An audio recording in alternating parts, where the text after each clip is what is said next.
Hello there everyone, this is your host Pagawiggy, and today we're going to be talking about the Greatsword. Before we start, I'd like to thank you all for watching. If you have the time, please check out my video on the Demon Core for a detailed history and explanation of how plutonium cores are built for nuclear weapons. The video also contains a decent overview of how nuclear physics and nuclear weapons work, if you're interested. If you enjoy this video or any other content I produce, please subscribe and like my videos for more great content just like this. To begin with, the term greatsword was not used in antiquity. It is more of a modern term that is generally used to refer to a sword that is bigger than the average longsword. Typically, the greatsword would be used more like a polearm than a sword.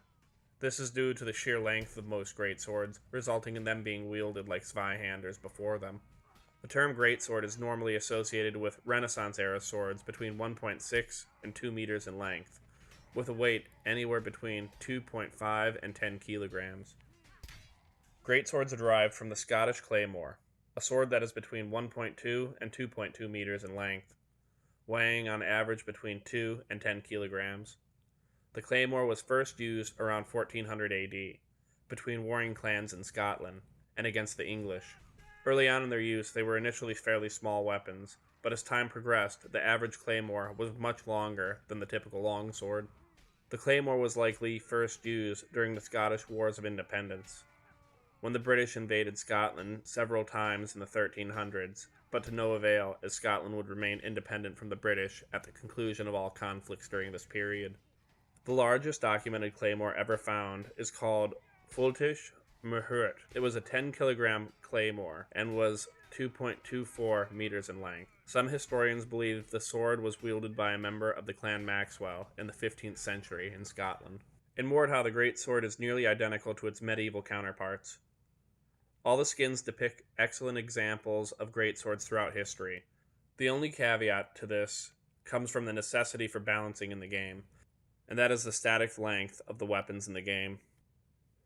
Greatswords could vary a great degree in length and also in weight, so the properties of each individual sword could vary greatly from one another. The combat with the greatsword in Mordhau is fairly similar to typical swords, like the longsword, and polearms like the halberd. It fits almost perfectly between these two weapons and allows efficient users of either weapon to learn the greatsword pretty quickly. And you can meld the versatility of its sword-like and polearm-like attributes together for a very interesting playstyle. In Mordhau, it has nuances of both weapon types and can be wielded in either fashion. Occasionally, the long length, however, will mean your underhand slashes get caught on the ground, but this is to be expected. Considering all this, the greatsword is somewhat similar, but very different from the Zweihander. The Zweihander is more like a polearm than a sword, and should be wielded as such on the battlefield, emphasizing long drags and horizontal slashes. But the greatsword is almost a perfect middle ground between sword and polearm. The best tactics to use with this weapon are to use long drags and quick accels like a polearm, if you intend to keep a little distance between you and your enemy. The slow swing speed and high power of this weapon mean that you can easily two-shot all players if you hit them in the head. If you are playing against an aggressive player, the sword-like attributes of the weapon are fantastic because you can quickly repost and you won't be much slower than the longsword in close range. You can fight longer range weapons like the halberd and spear, but the distance these weapons have over you can put you at a great disadvantage. Taking advantage of the range of the greatsword works wonders against small weapons if you keep your distance. Well, now that we know a little bit about the greatsword, let's rank it. In terms of general utility, the greatsword is an amazing contender. Its primary stance has the most range and slashing damage, and it's best at keeping opponents with smaller weapons away from you. The alternate attack mode sees you half-swording the weapon, and you become ace at stabbing all your armored foes.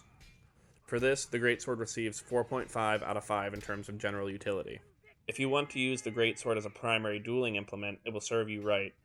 Due to the versatility in its stance and ability to be mastered quickly, you can easily dispatch most average players when you master the weapon a bit.